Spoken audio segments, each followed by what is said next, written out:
And we are live, ladies and gentlemen. Welcome to episode 130 of the Sling'N Lead Podcast. I'm TJ. And I'm Kent.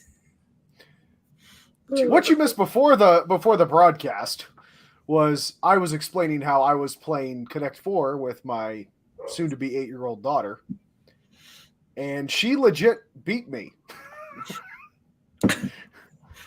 She beat me honest, bro. So I was like, okay, honey, we'll play 3 games after dinner. Or no, it was before we ate. She was already eating. So sat down with her at the table, played Connect 4. And first round, I smoked her. And then my wife looks at me. She goes, did you just like completely demolish your daughter at Connect 4? I'm like, yeah. I can't cut her slack.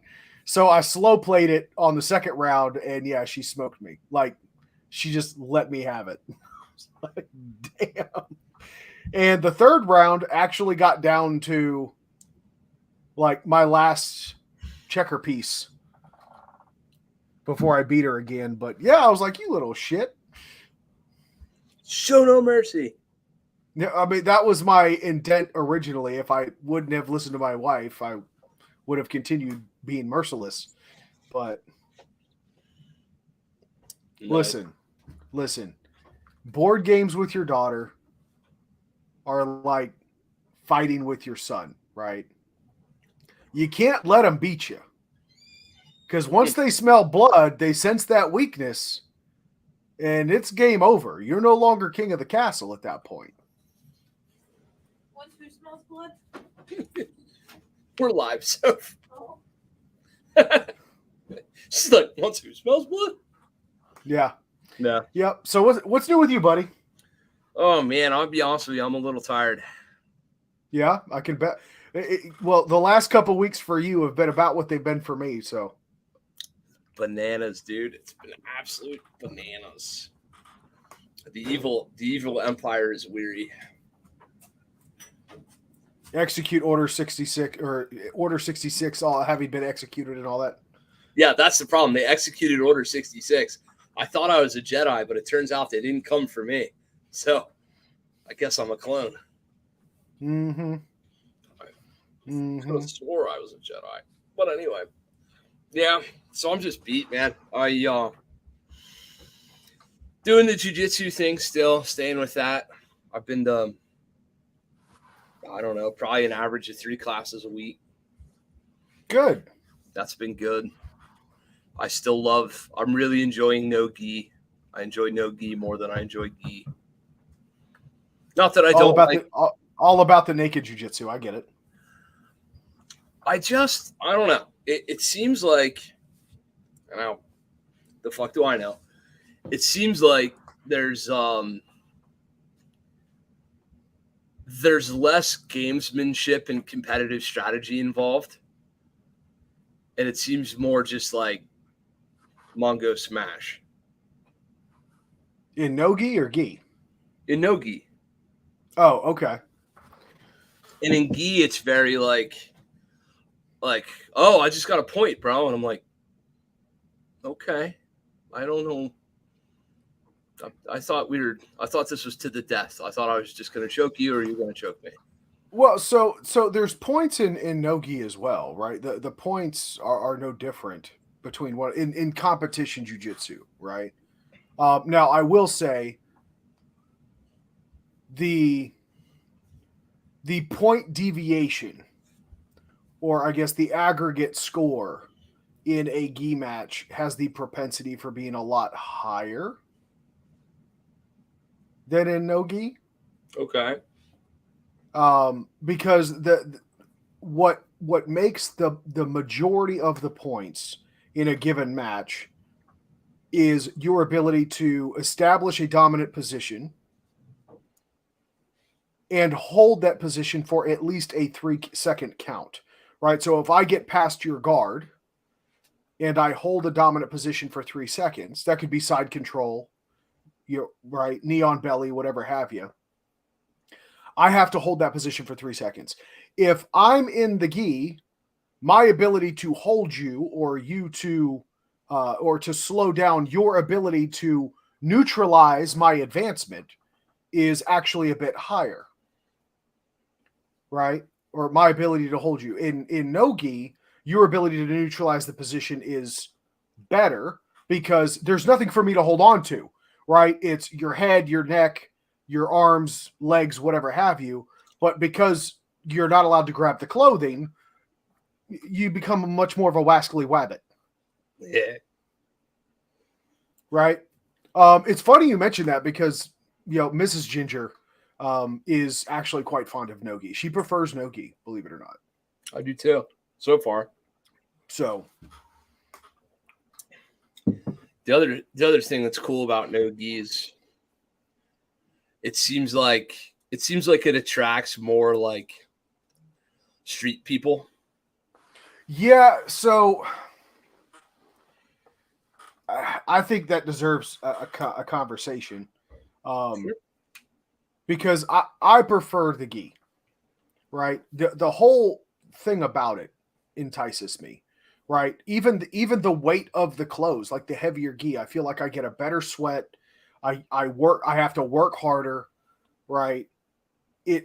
That part of it entices and attracts me to it, right? Now, look, if we're talking about if you're getting prepared for like an MMA fight or you really want to get prepared to handle yourself better in a combative situation, by all means, gi or no gi is probably your thing. However, when I'm in the streets, I'm not worried about a referee or who's holding what. I carry a gun for the streets. I carry an edged weapon for the streets, right? I feel like, and this is just me, I feel like there is enough of the skill set that translates over in gi to suffice me holding my own in a street fight. Right? Now, I'd be interested to prove that out. I've been waiting, and Kent, maybe you and I have to do this next time we get together. But throw on some enigmas, throw on a gi, throw on a no gi, or throw on no gi attire and gi attire, and really kind of see how that shakes out. Right? Maybe go some ECQC style, combatives in the mix with, first to get to the gun, gain control of the gun, whatever have you. Maybe we both have guns. Maybe somebody throws a broken beer bottle out onto the mat. I don't know. Anything could happen. We just got to see what plays out. I'd be interested to see. However, I would want to caveat that with, I feel like it should be done with like MMA type gloves, so striking's allowed. Yeah, I find myself often in a position where a guy's eventually gonna get me. Like he's gonna foot sweep me and omoplata me or some shit. But in like the time in between him getting me or not, I could have landed some shots. Yeah, that's exactly my point. Right. That person sitting there holding in the, trying to sit into a fetal position to protect themselves. That shit goes out the window when you're getting shots to the kidney and the back of the head. Right. Like the people that do this, like turtling, where they, they suck their arms in and they, they're trying not to get, armbarred or whatever, or omoplata. Yeah. They're defending the choke and they're trying to keep their arms in so they're not getting joint locks or wrist locks or anything like that. Right. I will say this. What I do appreciate about no-gi is it does force you to open up attacking the other half of the body, that being the legs, knees, ankles, feet, so on and so forth. And you see a little bit of that in the gi, but not nearly as prolific. What's funny is, honest to God, I don't know how to joint lock, wrist lock. I don't know how to lock shit. I know I'm like a bear trying to get your neck. I'm just kind of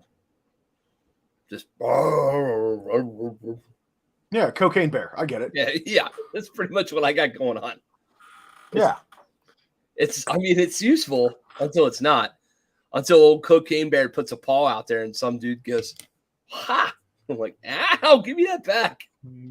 Right. I want that back. I don't want that arm under there. I want it back here. Yeah. Now, what'll really piss you off is when someone hits the same move on you like 24 times in a row, then eventually you go, all right, how in the hell do you keep doing that? A guy got me in the same foot sweep so many times, and he finally was like, You'd think after a while. And I was like, yes, you would. But I still don't know what I'm doing wrong. I am damned and determined. He's like, you keep going for that same side. And you keep planting that freaking knee on the mat. And every time you do, that makes me a nice little pivot point to make you go, whoop. Yep. And I'm like, so I shouldn't plant my knee on the mat? He's like, if you're going to do it, you need to snap and do it. You can't drop the knee, then do it. They have to happen at the same time. Yeah. Yeah, I will say this. Like, one of the things I've realized about no-gi is speed of execution, deliberateness. That's a word. The intentional movement and attack, as well as the timing of all of that happening together, become far more important. And that's why. Okay, so there's the thing that supports my skill set a little better in no-gi is I may not have the technique to back it up, but 50% of the time I'm going to get it. Right. And that, Yeah, what'll really be dangerous is when a big guy like you starts learning how to move. And I mean, like, all the movement, like your flexibility increases, your stamina, your muscular stamina increase, or your muscular endurance, your overall flexibility, and agility. Like one of my best training buddies, Johnny, dude is an absolute monster. He and I started in a very similar fashion. So I was about 270 when I started, lost a bunch of weight. Now I'm down to 215. Johnny started at 315 and he's down to 215, and he's been training with one of our black belts. They became, fast friends. But the black belt that he befriended is a much smaller guy. We're talking like 145. I've never really seen him above 150. And the dude is lightning quick, just stupid fast. Like, I will tangle with him all day long. It doesn't help that all of his ligaments and joints are blown out, so I can't really joint lock him to save my life because he's got the skeletal structure of a jellyfish. But his ability to move is incredibly impressive. Johnny has been picking up this black belt's movement style. And I'm like, bro, that is dangerous. Imagine a Mack truck that can move like a Ferrari. Right? It's a force to be reckoned with, and it's an impressive thing. I think you're going to end up finding yourself in a similar position in a couple of years. Yeah, it'd be pretty cool. Then you might actually have a chance to beat me. Okay. I'm talking shit. Always. Tim Kelly, baby. You ain't getting no cherry. Okay. I've no idea what's going to happen, but you will not get a cherry. That's something that we should do, though. Thinking about it, we need to get like you and me versus like Tim and his other, like, let him pick a champion, right? So like a 2-on-2 Green Mountain Defense versus Apache Solutions jiu-jitsu tournament. I call Frank. He's got to pick his champion.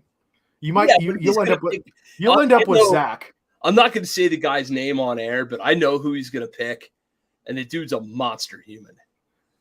Big old Marine. Is he part of the cadre? No, but okay, it doesn't count. It's got to be cadre. Has to be. I'm at least cadre for you, right? Like, all I'm right, coming AI for you, fair. Right? Well, if that were the case, then I just go pick one of my black belt buddies. Like, yo, bro, let's go to North Carolina and call this good, right? So, I get this sad sensation that he would just at that point he'd just be like, "Yo, Dan Brady, what are you doing?" Right. That's why he's either going to pick Dan Brady or Zach. Oh, we can handle Zach. We can't keep our hands on him long enough, but if we can get him, he'll be that greased up deaf. Is that a greased up deaf guy? He'll be greased up country boy. Just shows up like, y'all ready to wrestle? This old Zach wearing no clothes and just a hat, just a cowboy hat and nothing else. Yeah. It'll okay. Then we might not be able to actually, broadcast it, but sure. Yeah. So MG, You asked that question at the right time. So tonight's kind of whole conversation is going to be about like men's health and stuff. We're going to talk about what we are doing and what we have been doing. Maybe share some like personal insights into our own stuff, but just in general. So I guess I'll start. TJ and I were talking today. I just went to the doctor for the annual checkup. And we were talking about like our dads, and hey man, so and so got sick one day, and this guy got sick one day, and your dad was at work and his buddy collapses and all that kind of stuff, and we just got to talking about like the longevity of a dude and what it is we need to do for ourselves and for our families and all that. And not that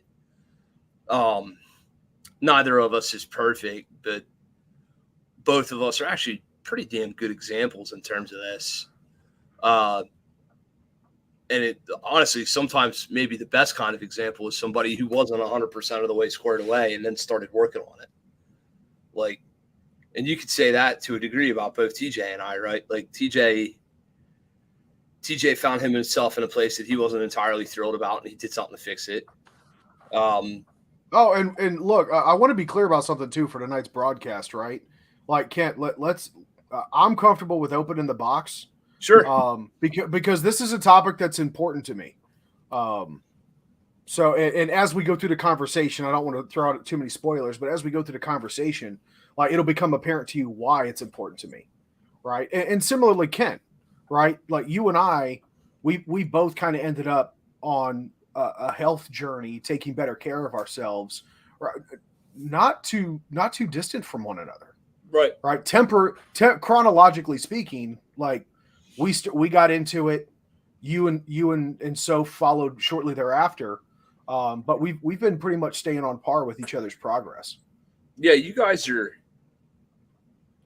Whether it's the jiu-jitsu thing or the diet thing or whatever, if you really look at this, you guys are about anywhere from 3 months to a year ahead of us, depending on what category. Yeah, that's about right. Like just depending on which part of it.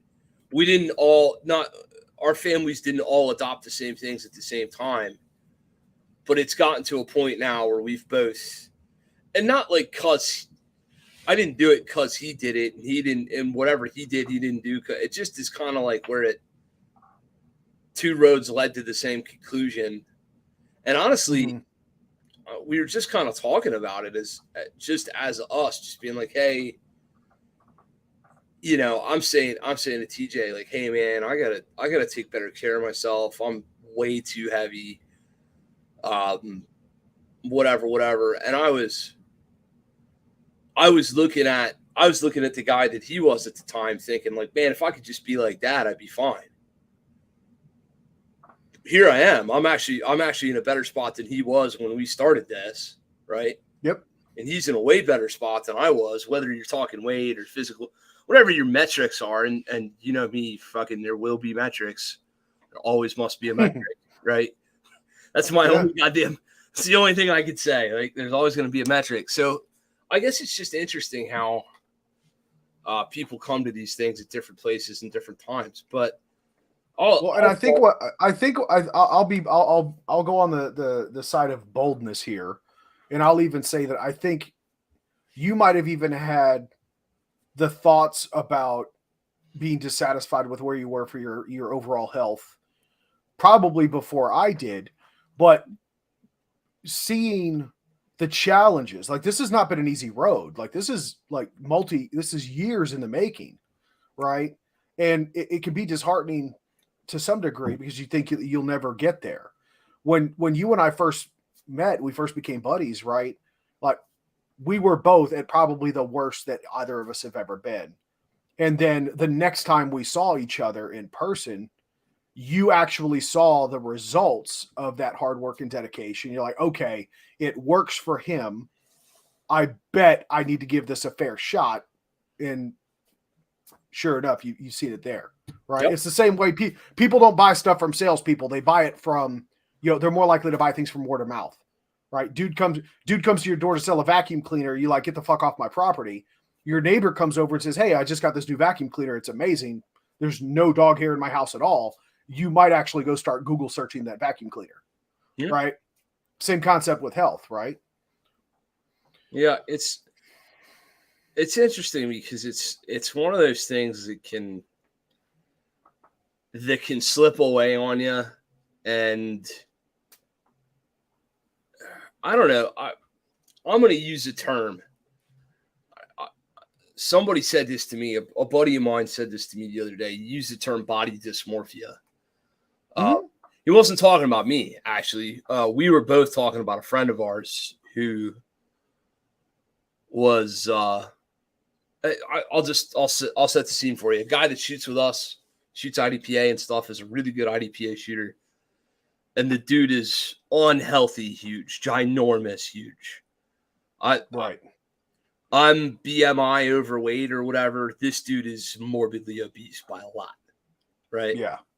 And we were talking about some stuff, and he was talking about what the hell was he offering? Oh, he was offering me, that's right, shooting revolvers. And he was offering, I was like, man, I really wish I had a better belt set up for revolver shooting. And he offered me, he's like, oh, you can try mine if you want. And I said, oh, do you think it would fit? And he goes, yeah, I mean, it might be a little small on you. I was like, and this dude's got some off comedic timing, as most competitive shooters do. He has a touch of the tism, me included, right? So I thought, I think it's a bit of all of us, yeah. I was like, oh, that was a joke. Like, so I was like, oh, that's funny. He's like, I mean, he's like, I'm not trying to say nothing, bro, but like, you know, you're a big dude. And I'm looking at him going, I'm wearing an XL and you're wearing a 4X today, man. Like, no, I didn't say it. I was like, all right, whatever. And like, that's cool. I'll try it. And like, we walked away from each other. And my buddy was like, the fuck kind of body dysmorphia do you have to have for that to take place? And I was like, I swear to God, and this is why I'm bringing this up, because that used to be me, right? And I went back into my old brain and I was like, oh man, my bad. He was like, fuck it, not you, him. And I was like, oh, God, oh, okay. Like, so I'm not just like, this isn't just, you know, in my head. And he's like, that dude is 150 pounds heavier than you are easily. And he's 2 inches taller than you. I was like, yeah, that's about right. And he was like, no, I just, whatever. And he's like, why did you take that so personal? And I was like, well, because if you'd have met me in 2017 or so, you could have said the same thing about me. Right. And he's like, well, I met you when you were heavy. And I was like, no, but there was a brief time where I was heavy and didn't really know it. Or had gotten so used to it, or had just become part of my, like, you know what I mean? It was just part of it. It was like, all right, I'm just a big dude. It was a normal, right? It was a norm. Just like, why do you stub your toe on the couch that's been there forever? Because it's been there so long, you forget that it's there. Yeah. So it's interesting how that, like, and now I'm the other way. Like, now I'm looking at myself and I'm like, oh, wow. And while it's not perfect, most people that have seen me every day for a span of considerable time, or have seen me very frequently for a span of considerable time, would be like, you were in a 48 waist size and now you're in a 36. Like, you need to chill, bro. Like, you know, pound or two here or there is not going to be you know what I mean? Yeah. So, Absolutely. That's kind of where it's at. And with that all being said, you know, all the loss that we suffered as a family and stuff like that really kind of put me in a place where I was like, you know what? If I don't do something, I'm going to be one of these dudes that checks out too early on his kids. Mm-hmm. Like that's going to be what it is, right? If I don't handle it, I'm gonna check out, and I'm not gonna be around. And it's easy. Like if I was 21, if I was 22, if I was fucking 25, if I could go back to young, moderately in shape Kent, who could do whatever he wanted, who could drink all the booze and eat all the food and do whatever he wanted, it didn't matter. I would grab that dude and give him a fraction of what I'm doing now. And he'd be a monster. You know what I mean? Yeah. Like, it'd just be like, hey, yo, listen, 20-year-old dude, wake up in the morning, drink water before coffee, like for a long time. Don't hog down on breakfast. Eat protein and green for lunch. Avoid carbs and processed sugars 95% of the time. Take it easy on the booze and occasionally treat yourself with your friends and you'll be fine. Right. Right. And instead, I was freaking like 24-year-old me was like, fuck it. I'll get a 6-pack after work and split it with my buddy while we're eating sub sandwiches on the side of the mountain at 2 a.m. Right. Dude, if I eat a sub right now at 2 a.m, it might just kill me by itself. Mm-hmm. Like, so I think for it's funny because as you were telling that story or giving that backstory, like you talk about, croaking early on your kids. When you don't take care of yourself, you might as well. It's almost like putting that gun barrel in your mouth, but instead of an actual gun barrel, it's in the shape of a 12-inch Subway sandwich. You know what I mean? Like there's an editorial cartoon that could be drawn from, albeit dark humor, but there is an editorial cartoon that could have been drawn up by that backstory that you just told, and it speaks volumes. Oh, it's the absolute truth. Like, and we're not talking. Like, here's the thing: we're talking about a time span of 15 years. Which is a blink of an eye. Right. Well, that's the other thing, right? 20-year-old me. If I'd have gone and told 20-year-old me, hey, dude, by the time you're 35, you'll have experienced enough loss of people you care about for a lifetime. You'll have gained and lost over 100 pounds. You'll somehow still be with the same girl, and you'll be a successful business owner with a family and a career, and the only thing you'll have ever really screwed up in life is how to take care of your own self, and you'll have done a great job of taking care of everybody else. That's the synopsis, right? Like that. If you went back and told 20-year-old me that, I'd have been like, I'm way too selfish. I'm way too immature. There's no way. I'm not settling down. Are you kidding me? I'm going to live in this here ski town the rest of my life. And, whatever.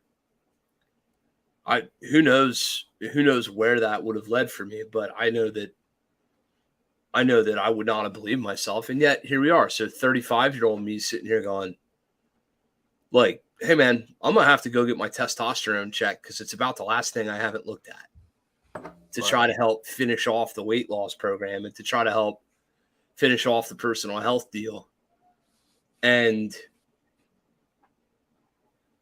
I've had a really haunting realization of what if this is as good as I can make myself?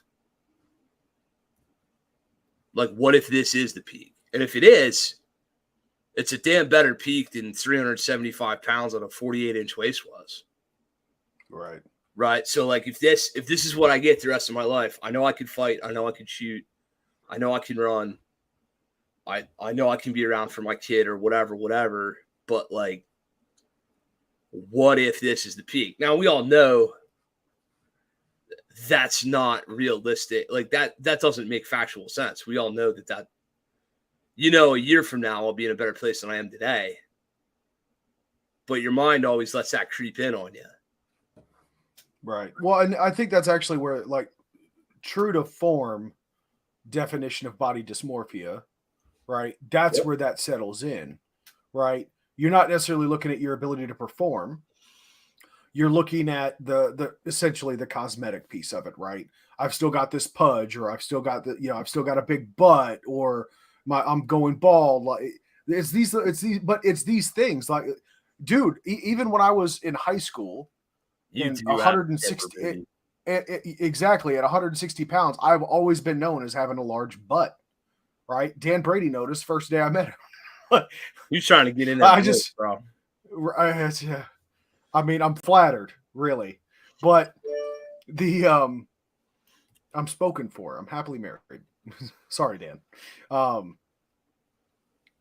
But yeah, it's just those things, right? Like right now, you're focused on, okay, I've still got this pudge that I can't get rid of, or this, that, or the other. I'm telling you, dude, it's a grind.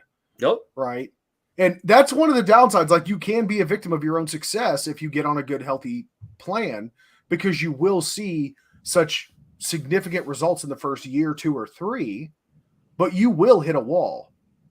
You will hit a plateau. Right. Yep. Well, I can tell you that on my journey so far, like sometime last year, actually, I can tell you exactly when it was. It would have been, so during that period of time from like December 21 into like April of 22, when I was just busy as shit, I had all those incident response cases going on at the same time. I got down to 207 pounds because I was starving. I sat my ass in this chair 18 hours a day. Yep. Sometimes longer for weeks on end. And I just wasn't eating. And even when I did eat, I started recovering from that time. I was like, wow, I look fantastic. I'm down to a phenomenal weight. Like this, like between 200 and 210 is where I kind of wanted to be in my mind, at least. And then I got there and I felt like absolute dog shit. Yep. Like I legit, like, it's like when an engine's running too lean, right? It ain't going to perform right. And I was feeling it for sure. Now, do I think I could get back down there smartly? Absolutely. But it's not going to happen in a couple of months. It's going to happen in a year or two. And I'll finally get back down to where, 210, 205 is my plateau. Right. So you just got to stick with it, man. You can't give up on yourself. No, it's not. It's not a question of that. The question of it really is just like, how do you work and life and kids and all the things that come into your mind that matter. Like, what is the and neither of us, like, if y'all are listening to this and you're thinking like somebody's about ready to rip out the 17 secrets to the fucking universe or whatever, I'm sorry, you're at the wrong show, because I'm spitballing out loud. But what is the ultimate solution to this? And I think there's both fear and comfort in the reality, which is there isn't a fucking solution.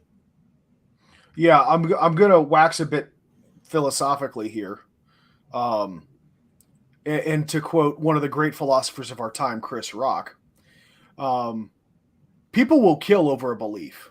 People will die over a belief. Sometimes it's better just to have an idea. Yeah. Right? You look, can we give you some ideas? Certainly. I mean, Kent and I, we're going to talk about the things that have worked for us. Hopefully you have similar successes and at least get that 1 step or 2 steps closer to the goal that you have for yourself.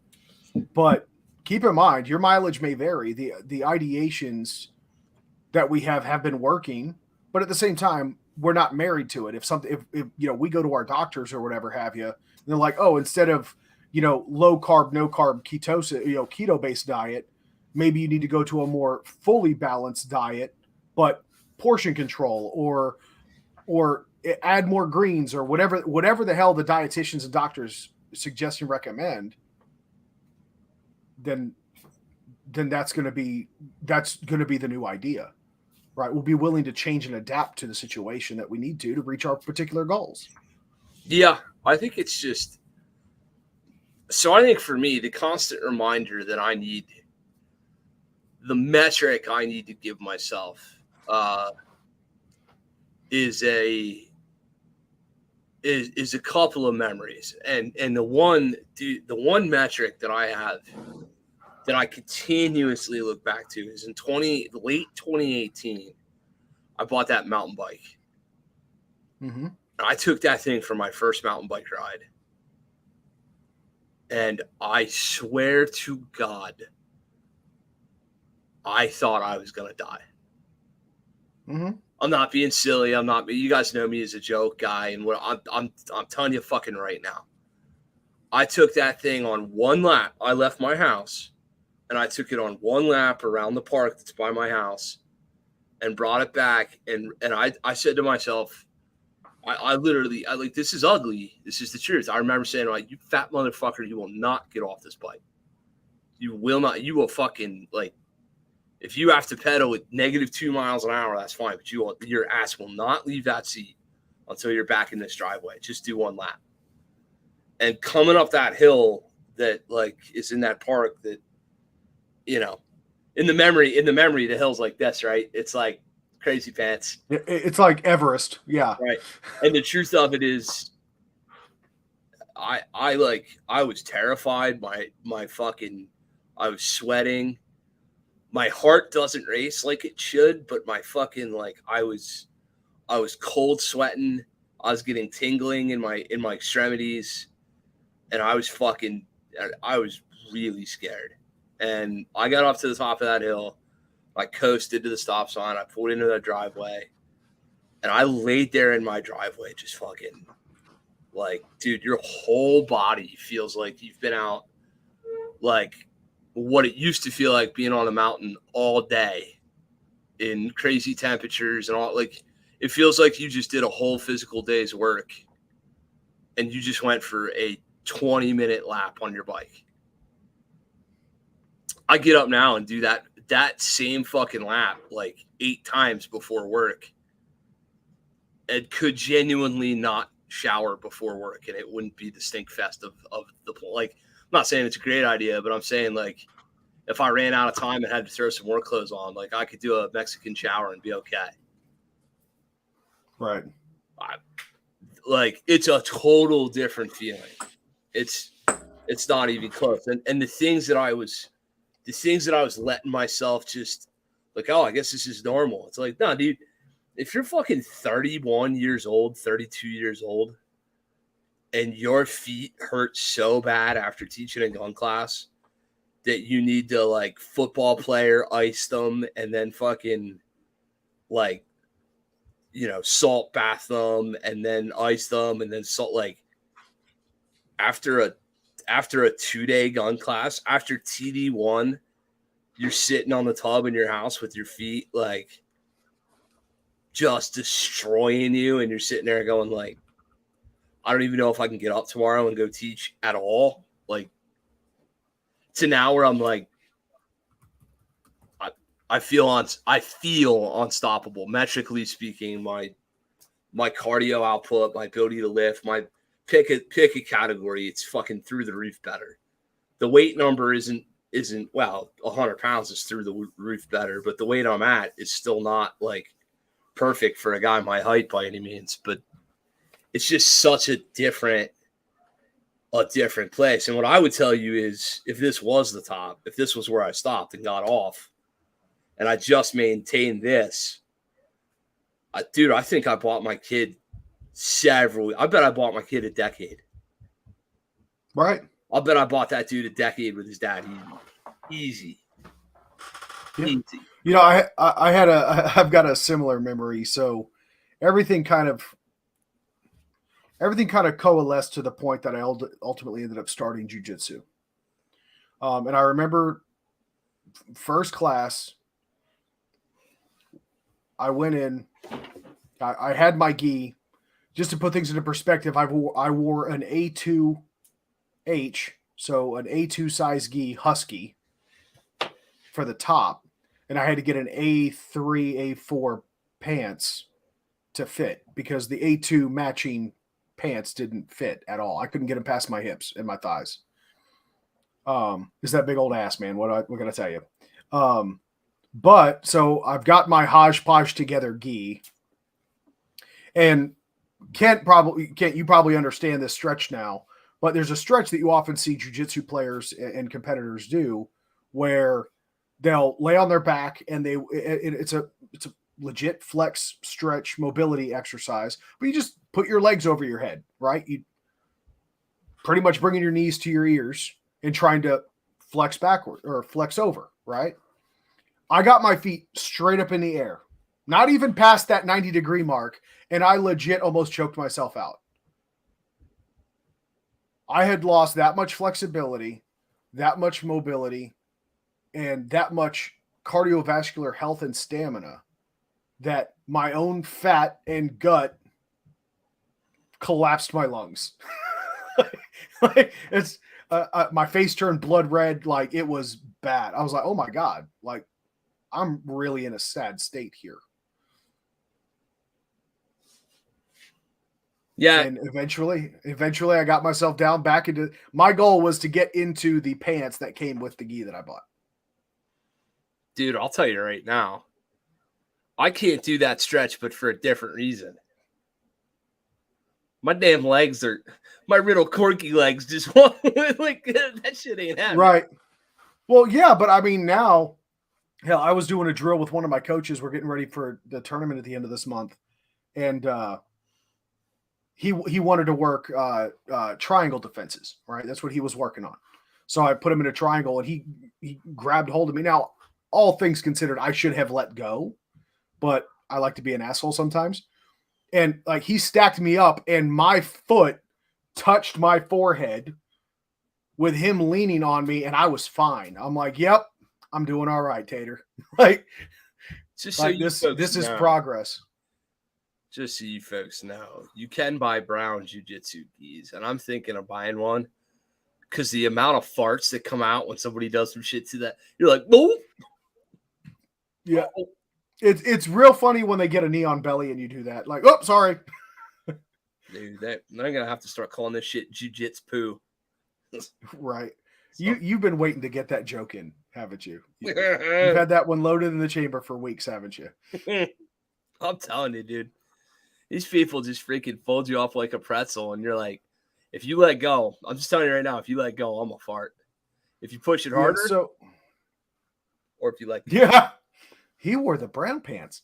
Yeah, I mean, but aside from the physical performance thing, right? My journey, my triggering point was more so my mental health. Yep. Right.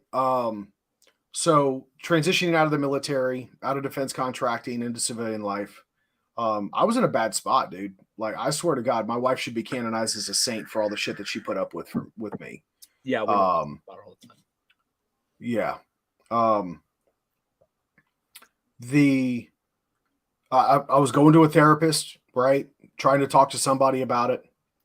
And right next to the office for therapy was the gym that I'm now a member of. And I would always get there early. And like, again, I was in martial arts as a kid. I always appreciate going into a quality gym and just kind of observing the training and stuff. And it just kept coming. I was like, you know what? Therapy is just not quite cutting it. I don't know what it is. But I remember going into this gym and watching the practice. I'm like, man, I really need to get back into this. So fast forward about a year, I'd quit going to therapy. I eventually just started looking at the symptoms of low testosterone. And I'm talking like when I talk mental state, I mean straight up depression. Mm-hmm. Right? I knew when I went to my doctor, I was going to get put on one of two things. It was either going to be testosterone replacement therapy, or it was going to be significant, and I mean significant antidepressants. Yep. And I went to that. I was like, well, you know what? Let's start with a blood test. So I went and got my blood checked, and I said, hey, doc, I see the commercials, I see the ads, right? I think I might have low testosterone. And I was 32, 33 at the time. This was, actually I might've been closer to 34, 35, but he looks me up and down and he goes, are you sure it's just not your weight? I said, listen, dude, I've tried everything so far. All I'm asking you for is a blood test. Do the blood test. If it comes back and my hormone levels and everything else is fine, I will gladly listen to whatever it is that you have to tell me about my fat ass and and how I need to put the fork down. 100%. So he did the blood test, called me back the next couple of days with my results, and started with an apology. Yeah. Like, sir, we are sorry. Your testosterone levels are so low. We want to get you started on a regimen immediately. The doctor would like to see you tomorrow to discuss treatment options. So to put things into perspective for the folks listening at home, right? And this is where men's health gets really weird. For a 34, 35-year-old male, the expected testosterone range, that the number that they look for on your blood results, is between 3 and 12. That's normal. That wide of a range is what they expect to see. Right. When I got my blood results back, my testosterone levels were 150. Right. Right. You were talking between 300 and 1200, whatever. Yeah. So they read them differently. This is actually a good segue real quick. So the way that they report the results to you is, you need to be between 300 and 1200. That's actually read in decimals. So like 300 is 3.00, 12 is 12.00. So the way that they regurgitate them to you, it's medical speak, right? Your range is should be between 300 and 1200, but it's really 3 and 12 if we're going to get specific. Like if you were to read the chart yourself, you would see a single digit number followed by a decimal point, or a double digit number followed by a decimal point. Whole numbers. So got started on the injections. Immediately, probably within the first 2 weeks, I felt like $1,000,000. I felt amazing. My depression had gone away. It had subsided. My zest for life started to reemerge. I was less irritable. I was less of an asshole to my wife and kids.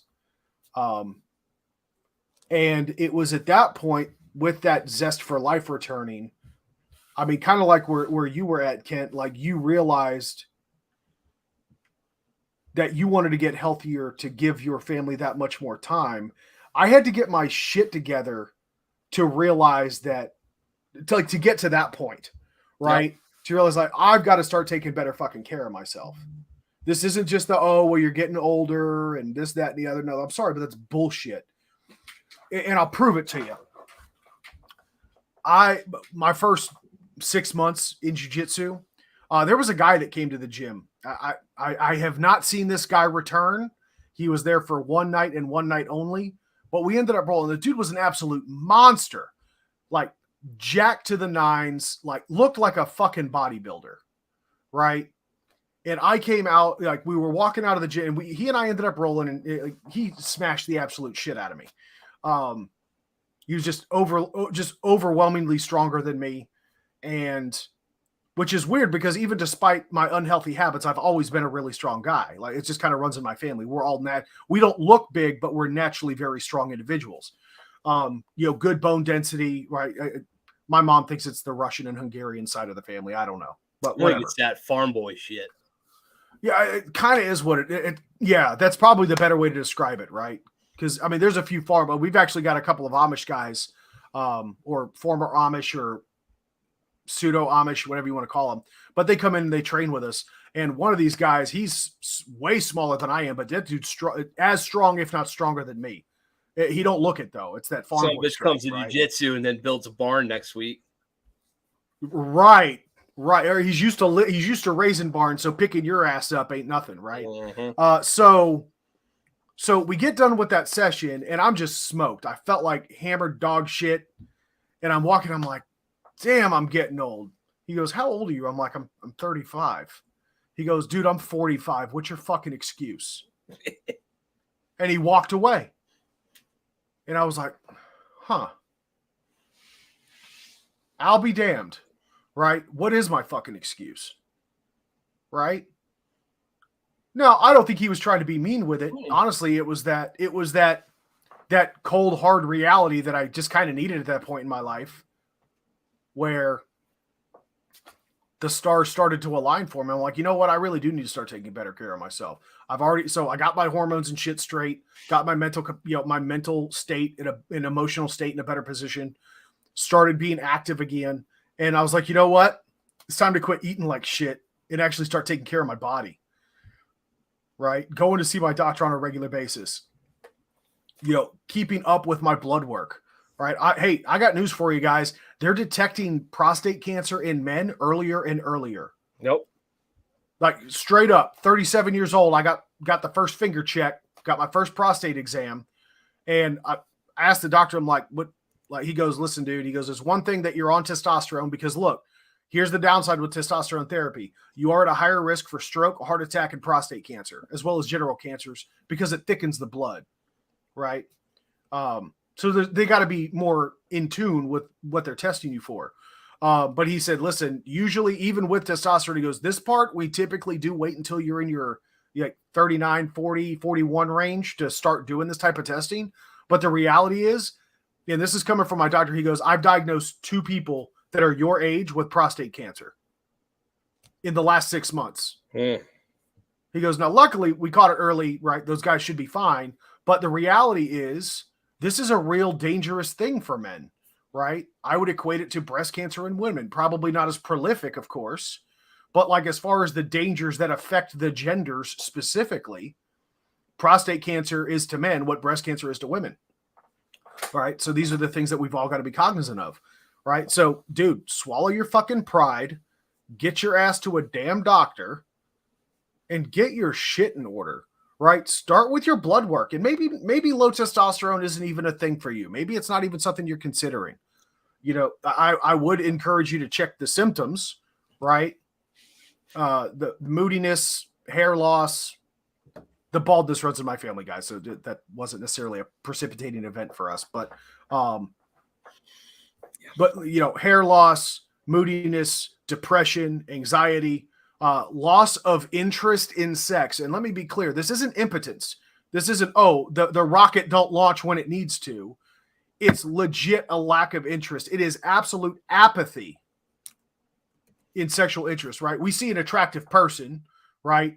If you're a woman, maybe you see a hot dude. You're a dude, you see a hot chick walking down the street. You're going to turn your head like, oh, damn, like check them out, right? With me, and this is really what kind of did it, like that was like the nail in the coffin for me. It was, I would see, a supermodel half naked in a bikini or whatever have you, and it would be no different to me at that time than like walking out to check my mail. It was that mundane and disinteresting. And I was like, okay, that's definitely not something that should be happening at 35. All right. Right. So, yeah, I went and got checked, and sure enough, and I even told my doctor about it. I was like, dude, like, this is everything that's going on. And his response was, you sure it's not because you're fat? Right. I'm like, just hear me out, doc.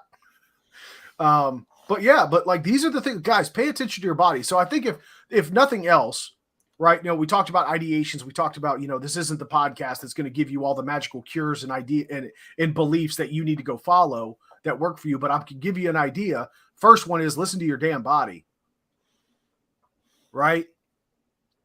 Yeah. You shouldn't be getting out of breath bending over to tie your fucking shoes, right? That's not fair. My arms are this long. I don't want to hear it. You're the reason they have like those 3-foot long shoe horns, isn't it?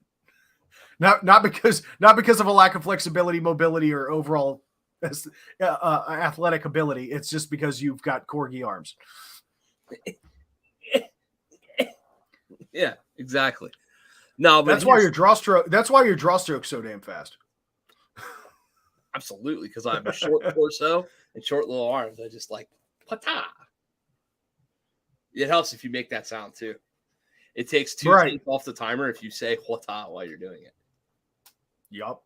Facts. So here's one thing I will say, man. If you're obviously chicks too, but since this is about men shit, I don't know, bro. There's nothing more manly than being around for the people that matter to you. So if you ain't been to the doctor in a decade or something crazy like that, like if it's been way too long, or you've never had the X or Y or Z thing done.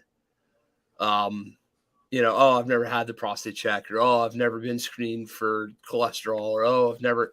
That's the other thing is like for my thing today, right? Like my doctor's sitting there like looking at the numbers, and so I have this lady's a female physician's assistant.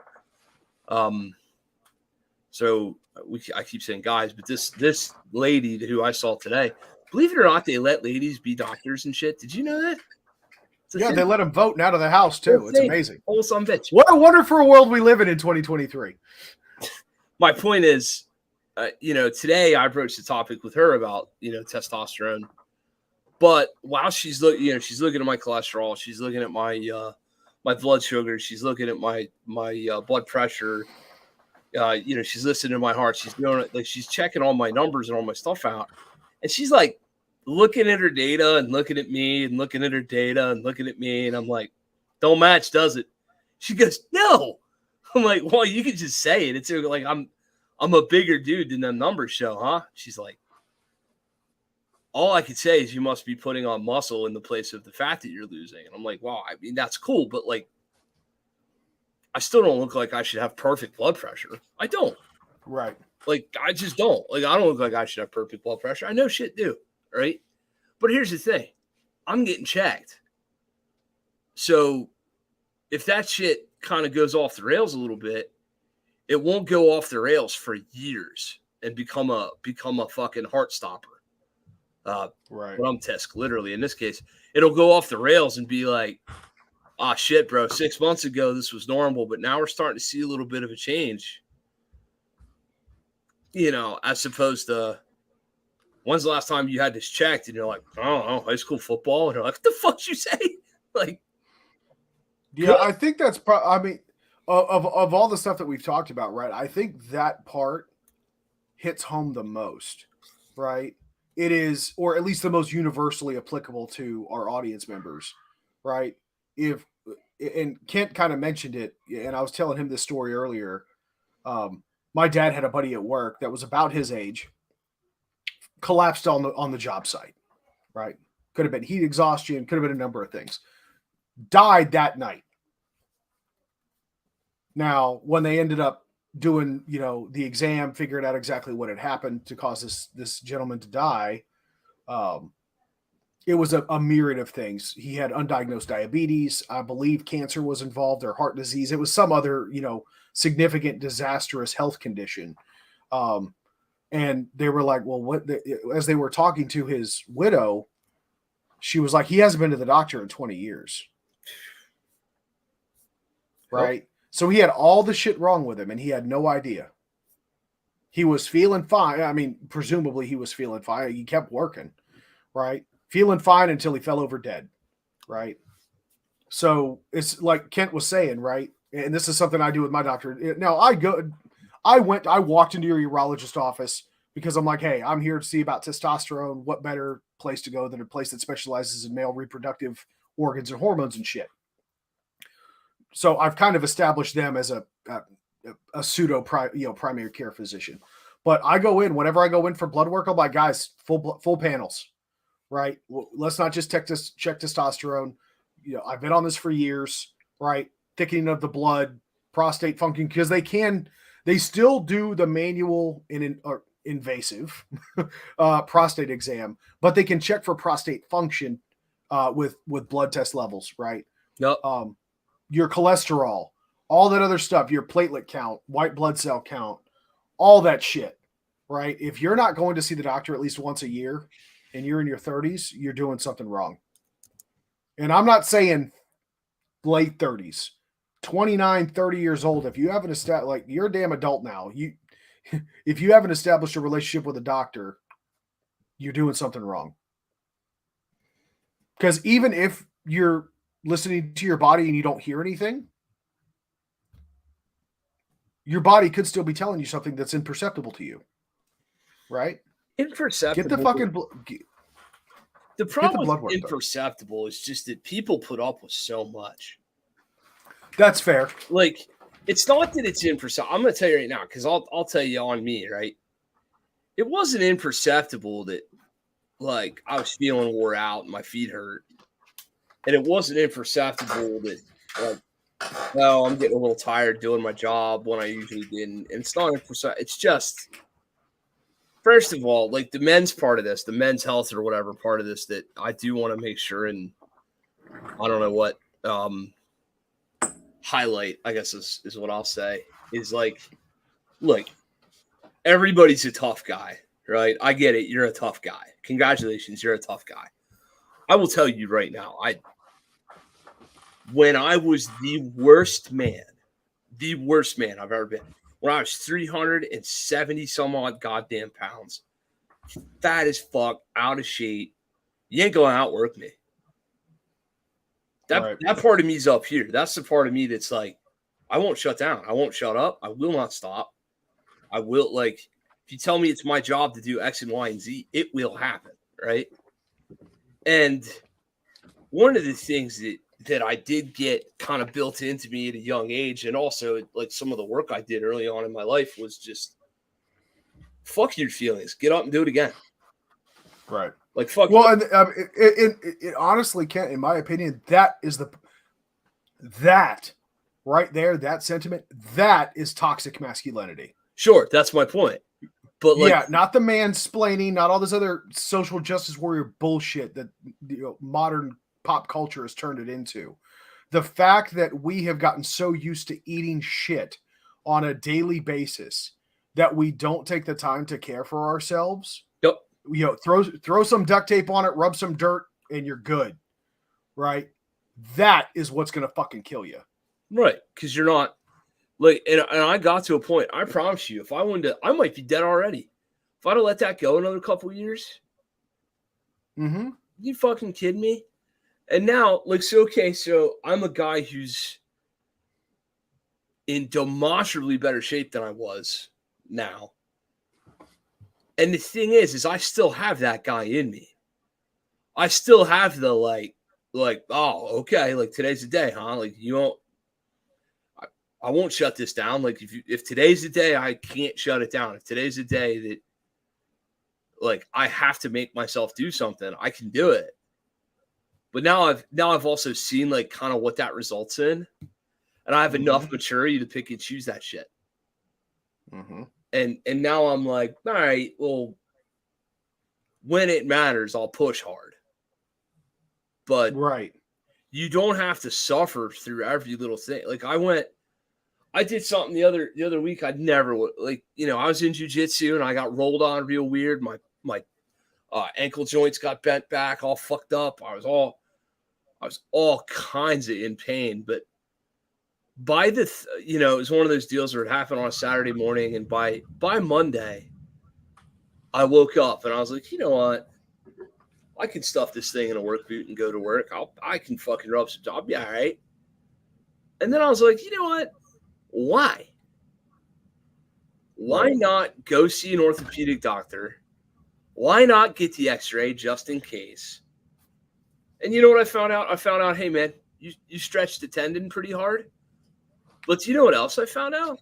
I found out I broke a fucking toe a couple years ago in an x-ray. I guess old push through it Kent or whatever broke a damn toe and didn't even know about it. You want to talk? Do you honestly believe that in 2019, when I know when it happened now I think about it, but do you think that week I wasn't like, man, that toe feels weird? Or do you maybe think my dumb fat ass couldn't tell the difference between how my feet all the time fucking hurt? Right. And it's like, here I was, I fucked myself up and didn't even know it. So yeah, dude, I even remember that state that you were in around that time. Now, I wasn't there. I don't think I was there when you broke your toe, but like when you were at your heaviest, at least since I've known you, when you came, yeah, but when you came down and you and I went to Jedi's class, right? I remember how sore you were at the end of the day, right? Like taking your boots off after a full day on the range with Jedi, dude, you were miserable. Like you weren't getting up off that couch. Oh yeah. Right. Like it was Daisy curled up with you. You had a Mastiff on your lap and you were like, I'm not moving and I'm okay with that because it hurts. Yep. Now that dude goes to class all day, offers Jedi help, cleans up the motherfucker, goes home, and his kid wants to play with him, and he goes full speed with his kid. Yep. Like, so that's really you want to talk metrics or quality of life or whatever. That's it. Like, I'm the guy now that's just, that person came out of me. The new version of me really came out of me when I taught defensive pistol metrics at Apache the first time. And all the fit dudes were like, "Bro, you got to slow down." Yeah. And I was like, people were like, "Oh, we're worried about you." And I was like, "No, you don't understand. Like, I'm not pushing through it. I'm not feeling like this. I'm okay. Like, I'm not like being Mr. Cool Guy. I'm telling you right now, I'm all right."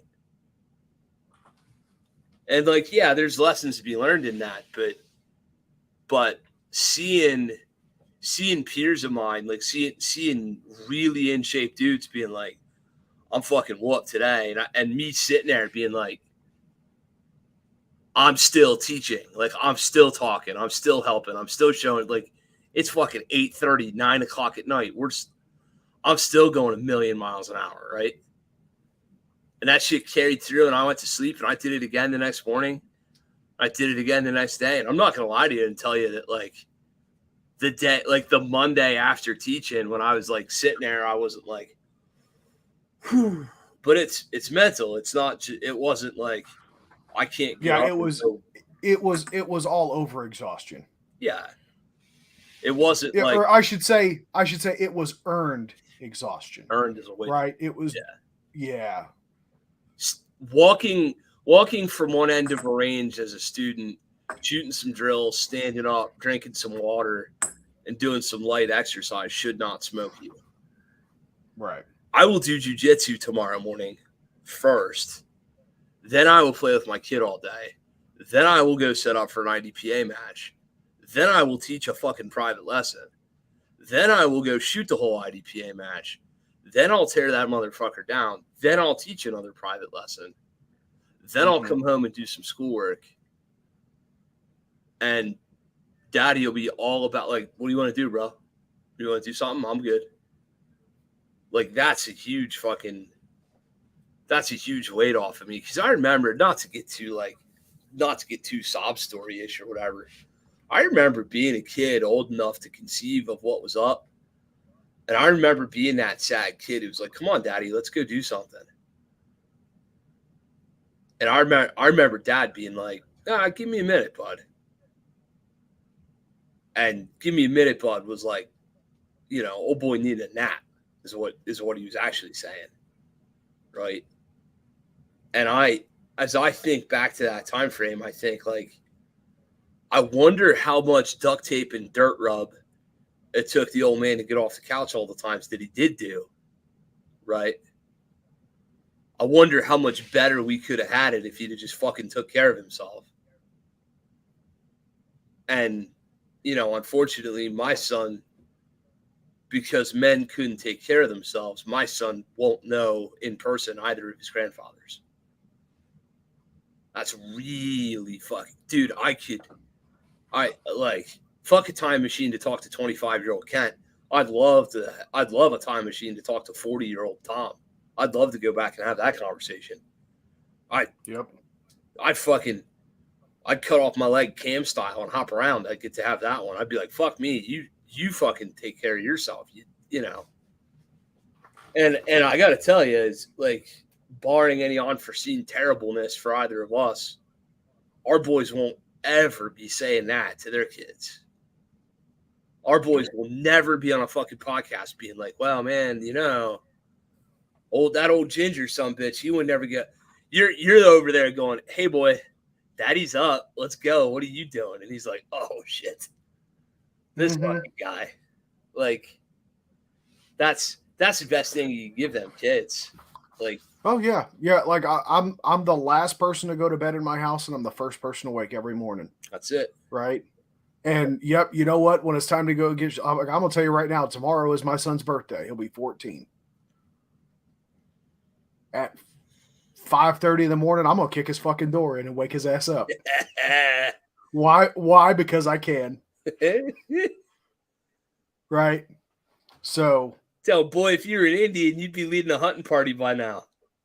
mm-hmm. Let's go. You know, it's funny though, right? Because this kind of goes into like the men's health thing transcends generations. Yup. Right. If your dad had taken better care of himself, you would have emulated that. Yup. Right. You and I wouldn't be having this conversation right now. Yeah. We'd be talking about God.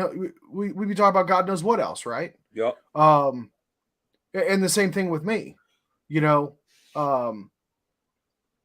Now, don't get me wrong. My parents were always good about, you know, hey, enjoy high school because like that that body and that stamina ain't gonna last forever, right? You know, wrestling in high school, I was in great shape, 180 pounds, solid muscle, right?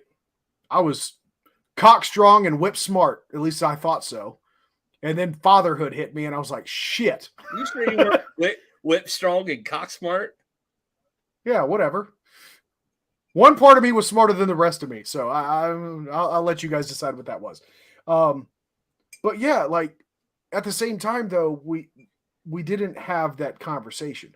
I'd argue that this conversation that we're having tonight is kind of similar in that level of importance as far as like a keystone in a young man's life, as you know, the talk about the birds and the bees, right? Yeah, being a good man, taking care of your wife, your children, taking care of yourself is all right up there with, hey, this is where babies come from. Like it's that level of importance. And I can tell you, I actually made it a point to keep an eye out for stuff like that because so my son, well, he suffered a couple of, I won't say significant, but definitely some injuries that took him off the mat for a couple of months. He cracked the growth plate in his right leg. And then when he was after he'd recovered from that, he sprained the ligaments in his hand really bad. So he was off the mat for about 4 or 5 months, and coming back, like all the other kids that were about his size had progressed into the teen class. And my son's obviously he's going to be 14 tomorrow. He's surely old enough to attend the teen and the adult classes, but he was like, I think I want to go up to the teen classes where all my buddies from the kids class went to in jiu-jitsu. And he got back into the gym finally, and he tangled up with a kid that was a little younger than him, but definitely bigger than him. But old boy was sucking wind, dude. He was hurting. He learned real quick. You're just in that short 4 or 5 month time frame where he went from having all the energy in the world to being like, I can't breathe. Like, I'm like, hey, dude, this is why physical fitness is important. This is why you've got to take care of yourself. You can't let yourself chill and sit on your ass behind that computer all day, every day, playing video games, because this is what happens. You go try to do something physical. What if this was your job, right? What if you had a job? Maybe you're a cop, maybe a fireman or a paramedic or a doctor, someone who's on their feet, very physically demanding, putting in their 10,000 steps a day because they have to, right? And now you can't do that, right? So yeah, take care of yourself. Actually, so you know what I got him for his birthday? Is he gonna find out live right now, or is he? No, he's fucking off playing video games right now. All right, So I ordered him Jocko Willink's book, Extreme Ownership. Nice. I got him the whole set, right? And that's not all he's getting, right? But he's getting to that age now where the things I've always been a big proponent of, I wish, like my goal as a father is to teach my son all the things I wish I knew when I was his age. Oh my God, yeah. Right? Now, the people that I lead at work have even said to me, they were like, I hate talking about this because it makes it sound like I'm, tooting my own horn, and I fucking hate it. But like, there are young men and young women on my team that have said, TJ, have you read Extreme Ownership? I'm like, nope, never read it. Well, have you met Jocko? I have worked with Navy SEALs before. That's a reasonable question. I'm like, nope. You know what? He's one guy that I actually haven't gotten to meet yet. I've met some people that know him, But haven't actually got to meet him. I'm actually hopeful that I'll get to meet him at Pans because it's such a big tournament. He might actually be there. So that'd be cool to actually get a picture with him. But they were like, dude, I've read his book, and literally everything that I hear and see from you is from his book. Like, it's from Extreme Ownership. I'm like, oh, it's probably why I've never read it, because it's new. It's not news to me.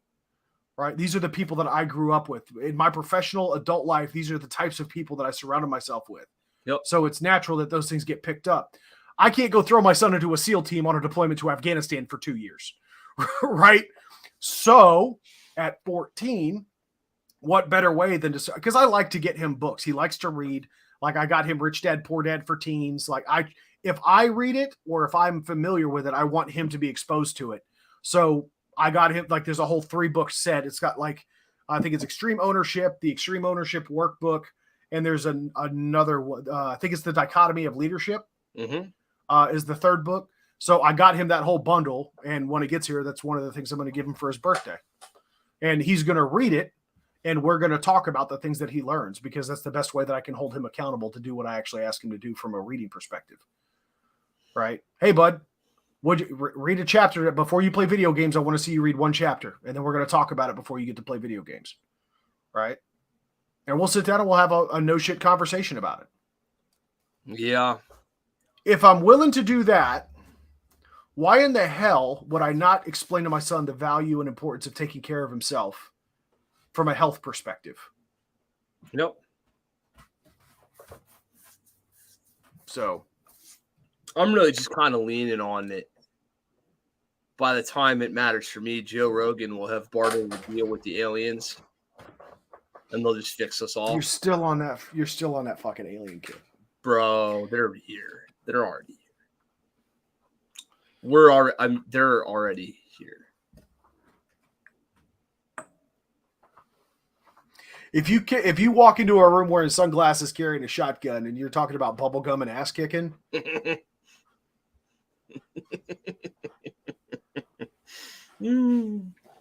Oh, yep. God. Someone get this man some fruit stripe. Oh. We'll delay his attacks by 5 seconds while the flavor lasts. Probably at least 5 seconds. Yeah, dude. I don't know. I just it's that shit, right? Like, you wish you could go back and have that conversation.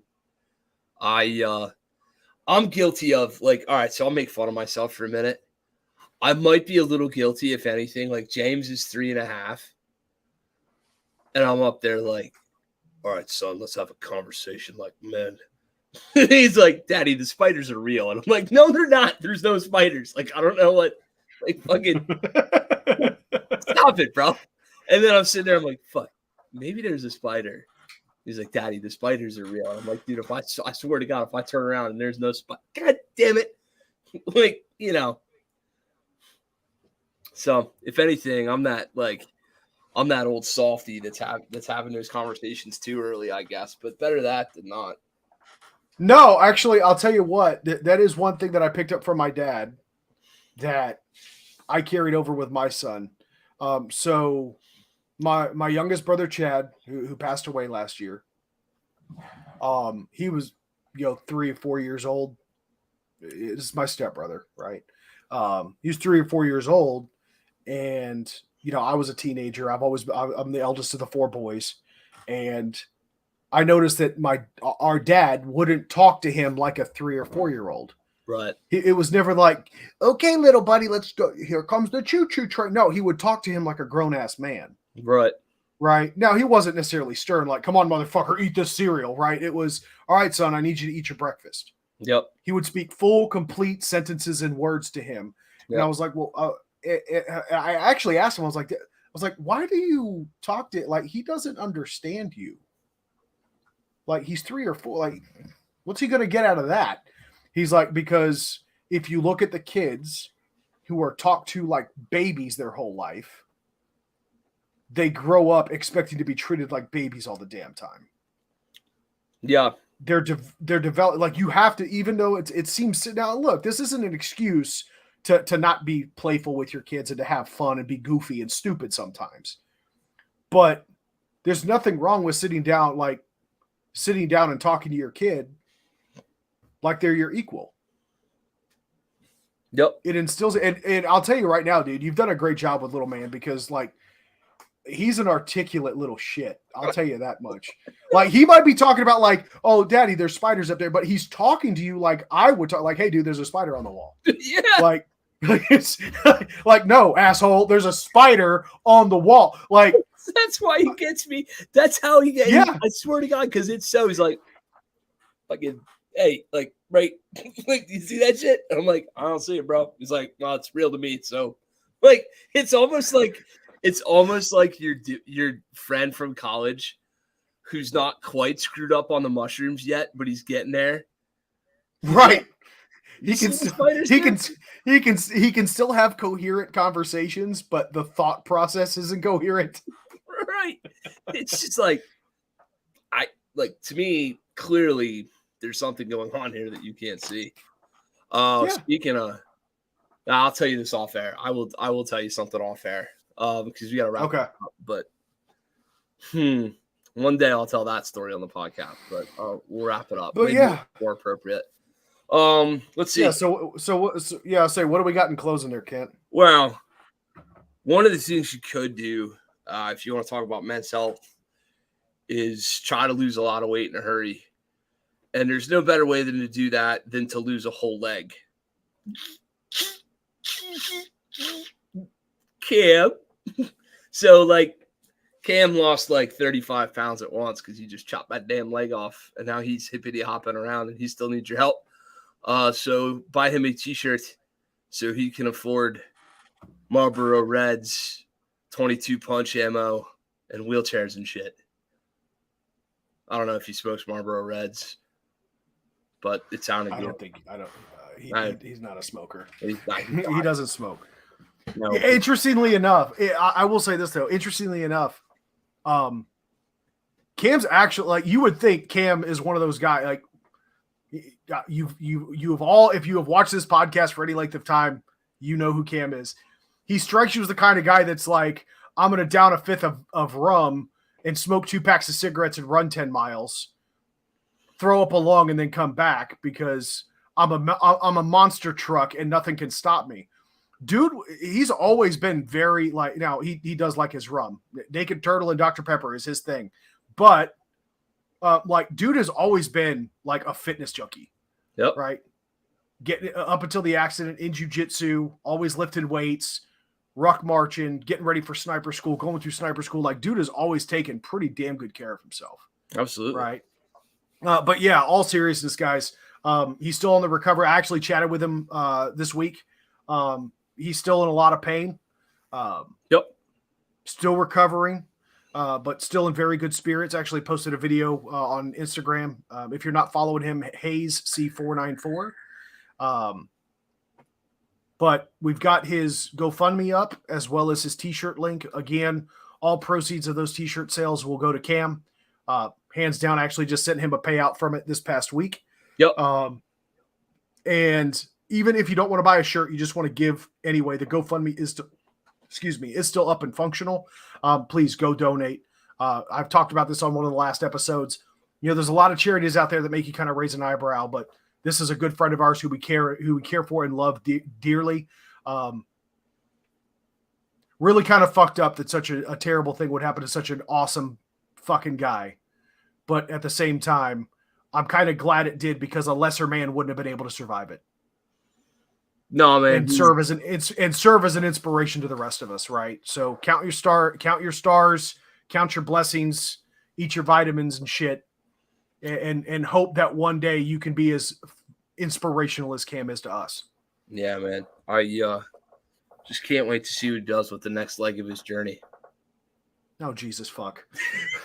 I just can't. I'm sorry. This is a disease. They rattle to the top of my brain and they will not. It's like a little monster's in there that's just like, let me out. And I'm like, oh. I will say that was probably one of your better ones. I'll give you that one, buddy. Yeah. Anyway, yeah, dude. greenmountaindefense.com/training. Our prices are going up and we're still busy. What does that tell you? It's ridiculous. Private lesson packages are on sale. They're still 20% off the regular hourly rate. Private lessons are still for sale by the hour if you want to buy them that way. We got TACCon coming up. We got the training season coming up. We got competitive shooting, tier 1, 2, and 3 matches all over the place. We're just out there doing the damn thing. So if you want to train with us, hit us up. April 22nd weekend, defensive rifle metrics here in Lewisburg, Pennsylvania, up at the West Shore. Love to have you guys come out for that, talk about some rifles and so forth. And we're just after it, man. Come train. Yep, absolutely. DarkAngelMedical.com for your medical supply needs. If you're going to carry a gun, you should carry medical. And if you're not going to carry a gun, damn it, you should still carry medical.